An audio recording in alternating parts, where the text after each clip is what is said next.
Well, you need two things out there today with the weather that we have. You need that heavier coat to stay warm, and you also need the rain gear because once again, we have a good bit of rainfall across the area. Right now, again, you see that yellow popping up here. That's that steadier rainfall back toward Hagerstown, down toward Frederick, northern parts of Frederick County, the South Mountain corridor, seeing that steadier rainfall. Now, most of the shower activity has not made it into northern Virginia or D.C., but like I mentioned earlier, we are going to have a chance for showers now through the rest of the day as this rainfall slowly starts to push off to the south. And this is all coming from that remnant low pressure center that is still spinning away just off the Atlantic coastline, funneling in all of this rainfall, very cool and damp air across the region, making it feel more like late November than early October. So until this low pressure gets out of here, we're going to continue to see this cloudy and soggy setup. And there's a good look at these temperatures. We could set records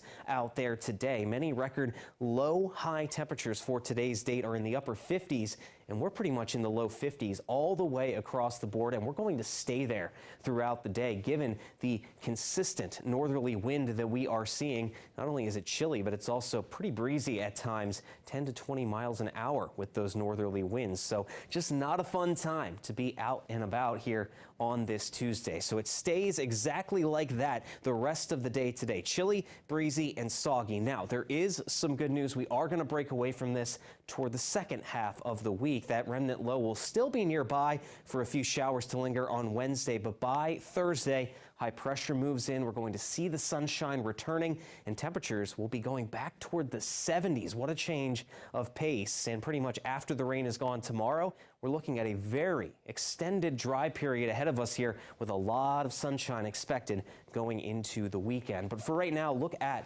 this futurecast. We're not seeing this exact coverage of rainfall, at least not yet. But as we go into the afternoon, you notice how those showers do start to move down to the south. So we'll see some rainfall down into the I-66, I-95 corridors here as we roll forward with that consistent flow around that low pressure center, pushing those showers in through the overnight hours. Now, there will be some lighter showers out there on Wednesday morning, but notice how the coverage of the rainfall tomorrow really starts to lessen, and we'll only have those soggy conditions more toward the Atlantic coastline.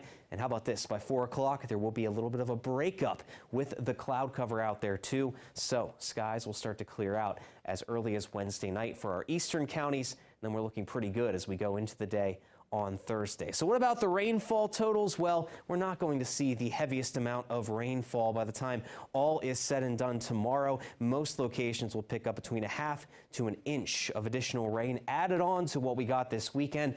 Not expecting any problems from this additional rainfall at this point. It's just going to be more of a nuisance than anything else as you try to go about your typical day out there. But look at that. After we get past Wednesday, we're going to have a beautiful day on Thursday. Mid-70s, plenty of sunshine. Now, there will be another front swinging through the area on Friday. It's not going to bring any rainfall, but it will drop those temperatures back down once again. We're talking about highs in the low 60s, but rebounding as we go throughout the weekend with some pretty chilly temperatures in store too Friday night and Saturday night.